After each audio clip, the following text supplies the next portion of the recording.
You know, when you come out and guarantee victory, you damn sure better be able to back it up. Especially when the guy guaranteeing victory is standing on the sideline, not on the field, directly impacting the game. Eagles head coach Doug Pederson came out last week and guaranteed his team was going into Dallas and coming out with a win. His team obviously didn't get the memo. For the second week in a row, Philadelphia was embarrassed. That was an ugly loss. That game was pretty much over at halftime. I was wrong. I've been saying all season that the Eagles are the best team in the NFC East, which is basically saying they're the best of the worst because the NFC East is the worst division in football right now. But after watching this team the last 2 weeks, I have absolutely zero faith in them turning things around this season. The Eagles are fucking old. Carson Wentz is basically the only young star player on this roster. Guys like Darren Sproles, Malcolm Jenkins, they're okay, but they are well past their prime.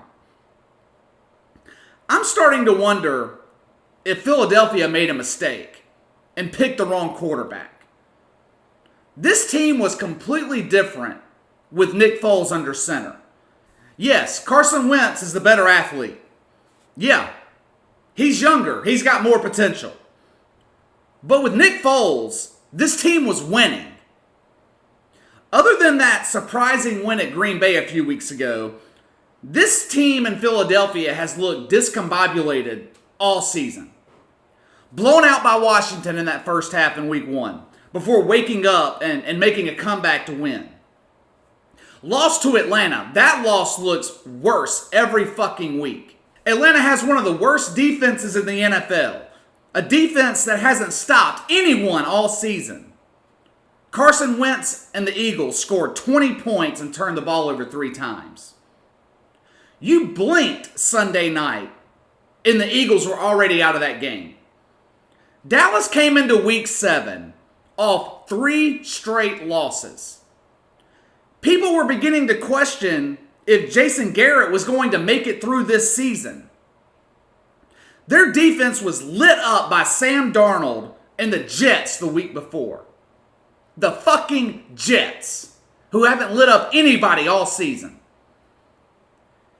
And Carson Wentz goes into Dallas after his head coach guarantees victory and has one of the worst games of the season.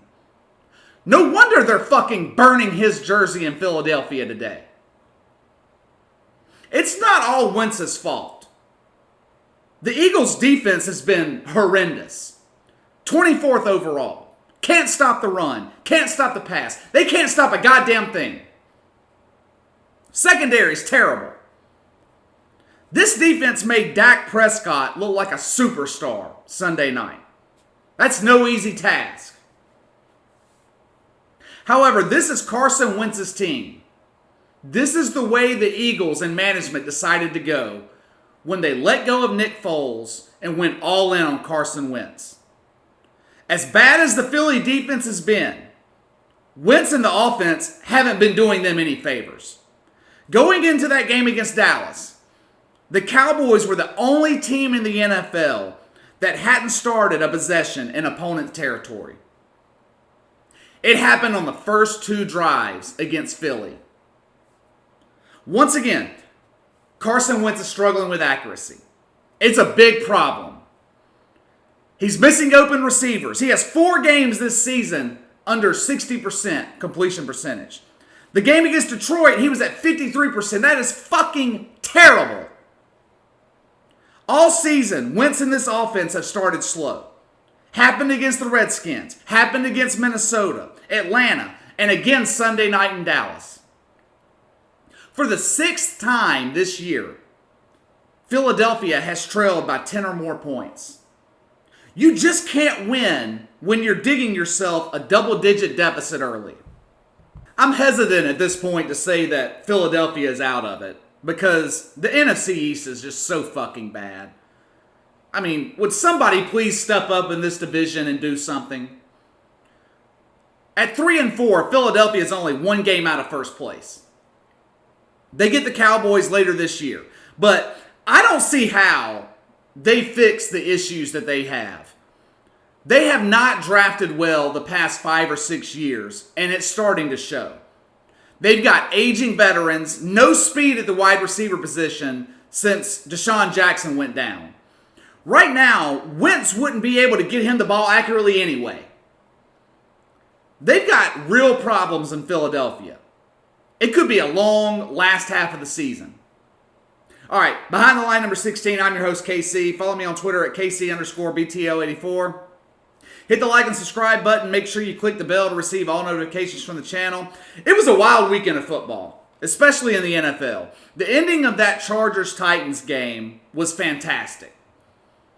Actually, let's go ahead and get to that. I'll start the good, the bad, and the ugly with that game. For the first time this season, the Titans are going to start the good segment. I must have a crystal fucking ball. I told you before the season started that I felt like the Titans would make the playoffs. I said that Marcus Mariota would start the season, he would struggle, and Ryan Tannehill would come in halfway through the year and lead this team into the postseason.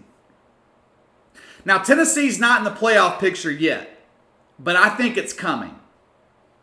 Ryan Tannehill was excellent Sunday against the Chargers. Completed 79% of his passes, 312 yards, 2 touchdowns, 1 interception. Only sacked twice behind this awful Titans offensive line.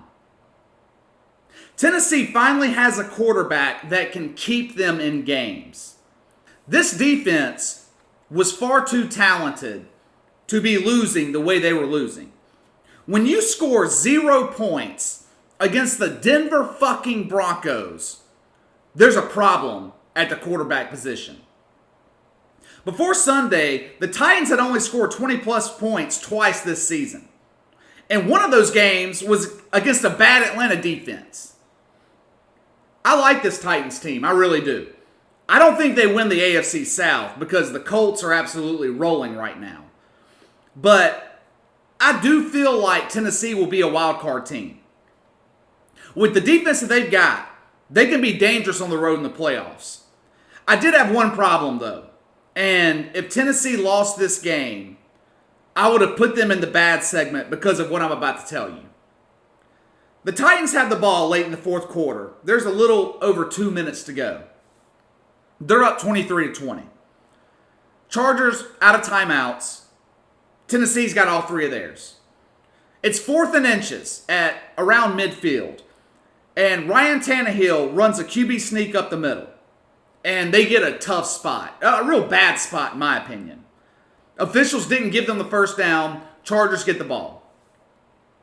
CBS replayed this 3 or 4 times, and it looked to me that Tannehill clearly crossed the yellow line first down marker.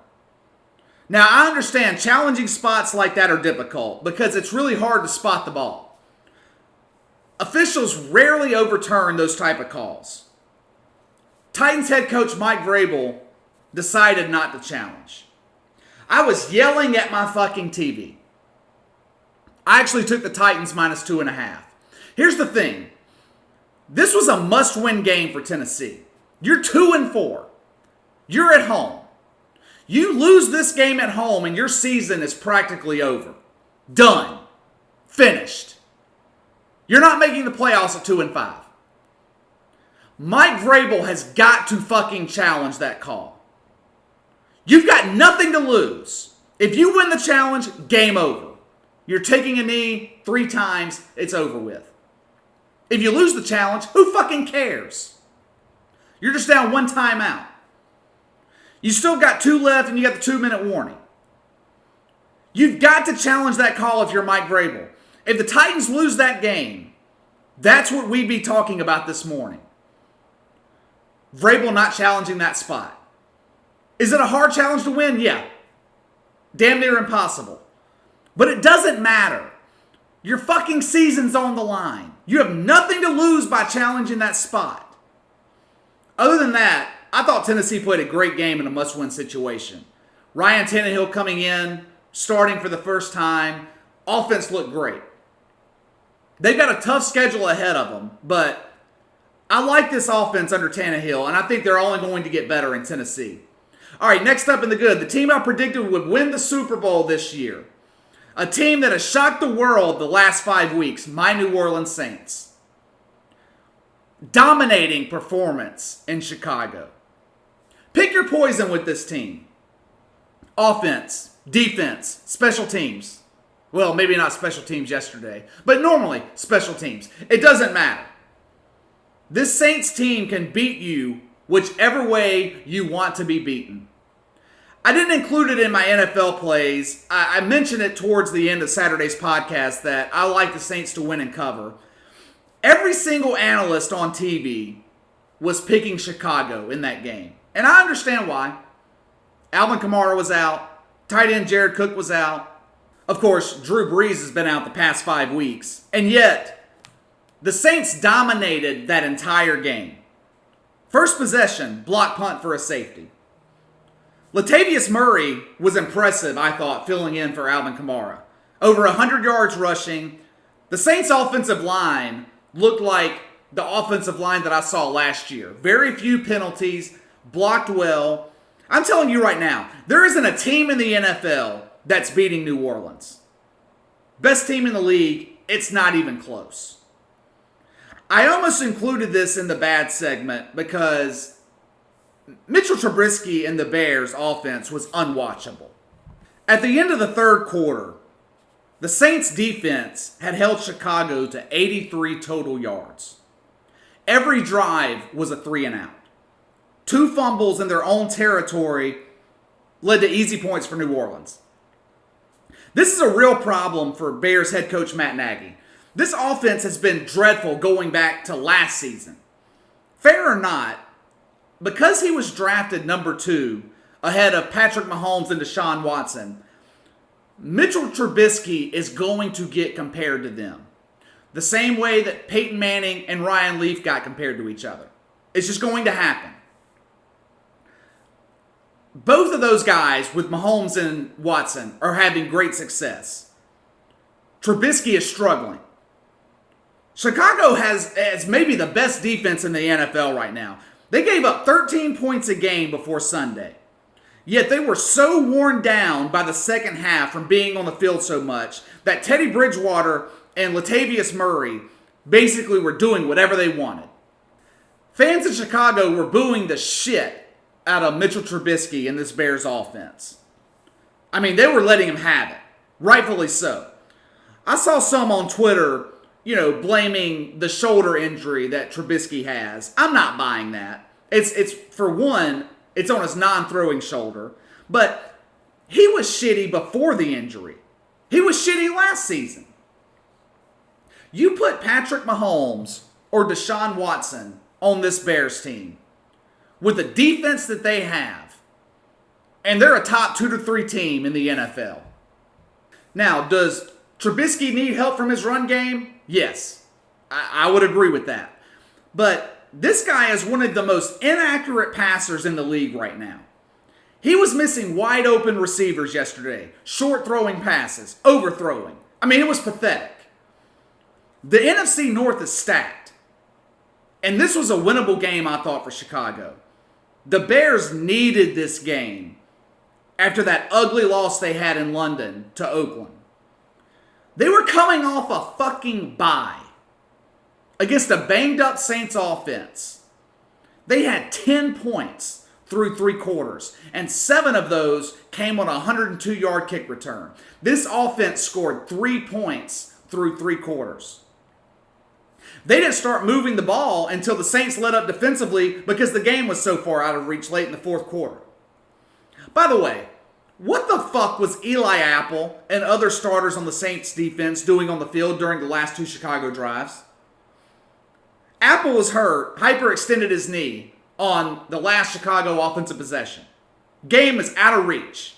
He ended up walking off the field. I don't think it's too serious, but completely unnecessary to have him on the field with the game over.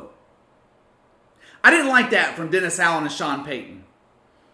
I've also been hearing that Drew Brees is aiming to return next week against Arizona. And I don't like that either. Look, I'm as ready as anyone else for Brees to be back under center. And if the Saints were struggling without him, I'd be begging for him to come back in. But New Orleans is 5-0 right now without Brees, and should win that game this week at home against Arizona. After that, you've got the bye week. I'd rather Brees get the extra 2 weeks of rest and come back week 10 to close out the season. There's no sense, in my opinion, to be rushing him back, risking him not being fully healed, and getting injured again late in the season when we really need him. So I really hope they decide to sit Drew Brees next week, have him come back in week 10. All right, next up to close out the good segment, going to talk about two quarterbacks that I think I might have been wrong about. First, let's talk about Jacoby Brissett and the Colts. Jacoby Brissett was phenomenal Sunday against a really good Houston defense. I said before the season that I thought Indianapolis would struggle because of Brissett, to be honest. I mean, the Colts are loaded. Great defense, best offensive line in the league. T.Y. Hilton's a baller. I thought the issue coming into this year was going to be at quarterback. And I've been wrong. Brissett's been playing well all season. 3 interceptions to 14 touchdowns. You can't ask for much more. Completing 65% of his passes. Took control of the AFC South Sunday with that win against the Texans. I was impressed. It takes a lot to impress me. I was impressed with Jacoby Brissett. Have been all year. By the way, can someone tell Houston offensive tackle Laramie Tunsil that penalties are a bad thing? The dude is a penalty machine. If flags were points, Tunsil would lead the league in scoring. Seems like every fucking play, he's either holding, jumping off the line early, putting his hands in someone's face. You name the call, it's been called on Laramie Tunsil. He killed several Houston offensive drives Sunday with penalties. And my God, next up, Kirk Cousins. He has been on fucking fire. I was one of many who destroyed him 3 weeks ago. Maybe that was the motivation he needed. He was destroyed by the media, fans, even some of his own players. And he's bounced back in a big way since that embarrassing game against Chicago. Since that game, Cousins has thrown for 976 yards, 10 touchdowns, only 1 interception. He's thrown 4 TDs each of the last 2 weeks. What's more impressive to me, he was clutch Sunday in Detroit when the Vikings needed him to be. On a second down late in the fourth quarter, Minnesota's up 5. Lions need to stop to get the ball back. Cousins hit a fucking perfect pass to Stephon Diggs that iced the game. It was a crucial throw. I've been putting Cousins in the good segment the last couple of weeks, and each week I've ended it saying that I'm still not sold on him. That he still hasn't impressed me. I may be starting to change my tune about Kirk Cousins. Minnesota has a very winnable stretch coming up. Washington on Thursday night. At Kansas City without Patty Mahomes. Then at Dallas. 3 games that they should win. Minnesota could be going 8-2 into the last 6 weeks of the season. No one could have imagined that, me included, 3 weeks ago. All right, let's get to the bad from the weekend. Where are all my Minshew maniacs? Where are you? Where have you gone? You guys have been so quiet the last few weeks. I thought Gardner Minshew was supposed to be the next elite NFL quarterback. He's damn lucky that the Jacksonville defense showed up to play on Sunday, and the Bungals are just god-awful. Because for most of that game, I thought for certain that the Jags were going to lose. Once again, Minshew was god-awful. Completed 47% of his passes. 4th week in a row that his completion percentage has been under 60%. Now, I can understand struggling against Carolina and New Orleans. I get it. 2 great defenses. But struggling against the fucking Bungals. Are you fucking kidding me? And I'm supposed to believe that this guy is the next big thing in the NFL? Get the fuck out of here. That was as uninspiring a performance that I've seen from Gardner Minshew all season. He is getting progressively worse week after week. This team needs Nick Foles back. He is supposed to return to practice Wednesday. And I'm sure it's going to be controversy. I'm sure there will be many people complaining if Doug Marrone gives Foles the starting job back. But he'd be crazy if he didn't. Nick Foles is a proven winner. I mean, he won a fucking Super Bowl in Philadelphia. Like I said earlier, I'm starting to think that the Eagles made the wrong decision by keeping Carson Wentz over Foles.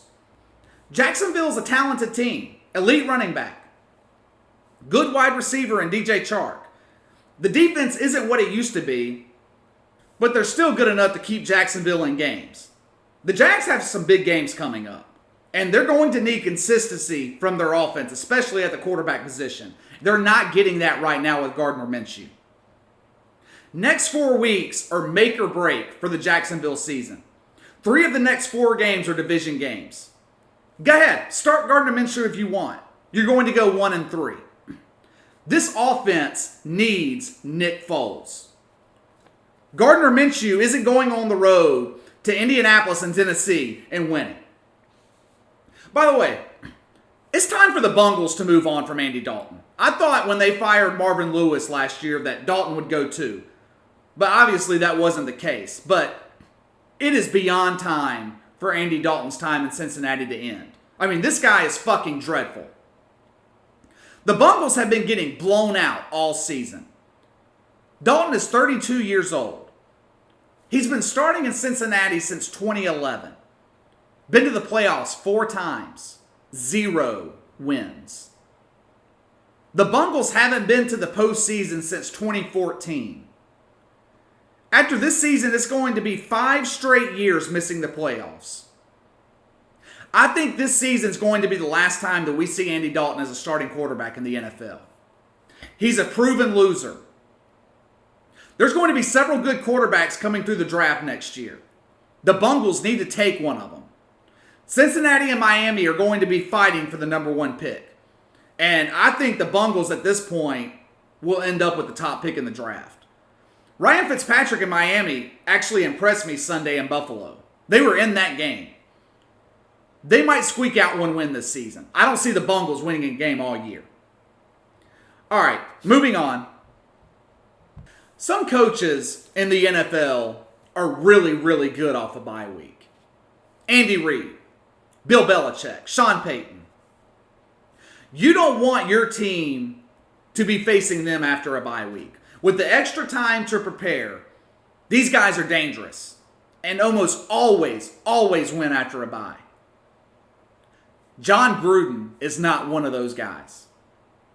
That defensive performance by Oakland Sunday in Green Bay was embarrassing. Aaron Rodgers and the Packers had been struggling all season offensively. The Raiders' defense turned Aaron Rodgers back into Aaron Rodgers. I couldn't believe it. I've never been a Gruden guy. I think he's highly overrated. Loved him on Monday Night Football. Think he needs to go back to the booth. But I don't want him coaching my football team. The Raiders are the definition of inconsistency. 1 week, this team's beating the Colts on the road. The next, they're getting blown out by the Packers. It's inexcusable, off a fucking bye week, to come out and give a performance like that. Against a struggling offense, against a rookie head coach, against a Green Bay offense that was banged up with injuries.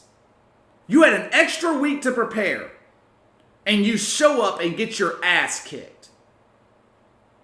The turning point of that game, in my opinion, happened in the second quarter. Oakland's in the red zone, late second quarter. Derek Carr is running towards the end zone and fumbles the fucking ball. Ends up a touchback. Green Bay drives the field easily before halftime, scores. It's a 14-point swing. Before that, Oakland was in the game before that point.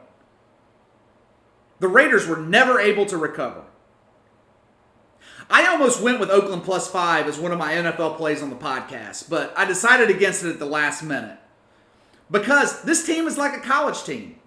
They're impossible to predict. You don't know which Oakland Raiders are going to show up. One week they're great, the next they're dog shit. This team has 8-8 written all over it. All right, let's get to the ugly, the worst of the worst from this past weekend. The Atlanta Falcons are a fucking disaster. I know owner Arthur Blank doesn't like midseason coaching changes. I mean, who the fuck does? But what the fuck does he have to lose at this point? This team is absolutely unwatchable. Every week I come on here and say that Dan Quinn is coaching for his job. And every week, the Falcons look worse than they did the week before. They can't pressure the quarterback. Secondary leaves receivers wide open. Offensive line, it seems like, just falls over. This team is god-awful. Not only does Dan Quinn need to go, I think it's time for Matt Ryan to go as well. Never been a Matt Ryan guy. Never thought this guy was a franchise quarterback. Sure, he puts up great numbers, but he doesn't win football games. Think about this for a second. This guy has Julio Jones and Calvin Ridley. Two guys who could be the most dynamic wide receiver duo in this league. Yet they are non-factors. The Rams' defense has been bad all season. Matt Ryan managed 150 passing yards against them at home.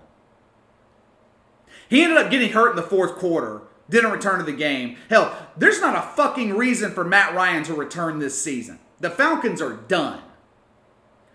This franchise needs a major overhaul. Obviously, the defense has got to be fixed. We all know that. But this team has too much talent offensively to be getting blown out the way that they're getting blown out. Atlanta's lost 4 games this season by double digits. Now, people will think it's blasphemy that I'm saying that the Falcons need to let Matt Ryan go. They'll look at the stats. Oh, he ranks number 2 in passing yards and touchdowns this season. It's because the Falcons don't have a defense that they're losing. It's not Matt Ryan's fault. Believe that if you want. True, Atlanta's defense is fucking garbage. I agree with you. But so is Matt Ryan. He is a stat stuffer.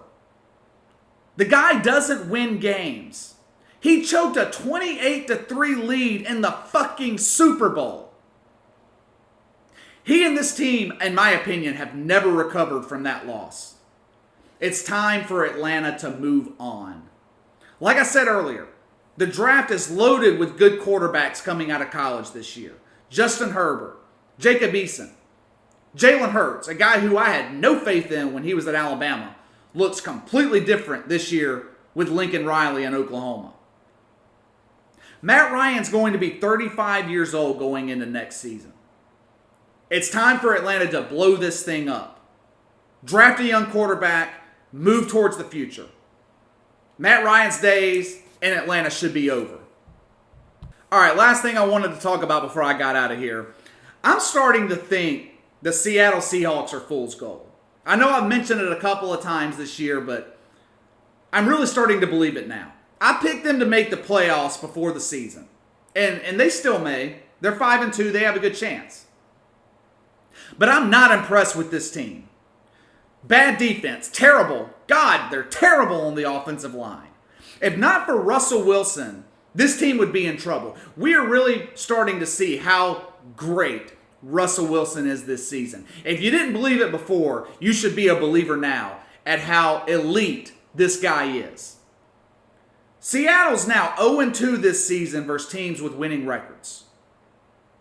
You remember when traveling to Seattle was a guaranteed loss, or as close to a guaranteed loss as you can get in this league? That's no longer the case. For the second time this year, the Seahawks were blown out at home. They didn't just lose at home. They were blown the fuck out.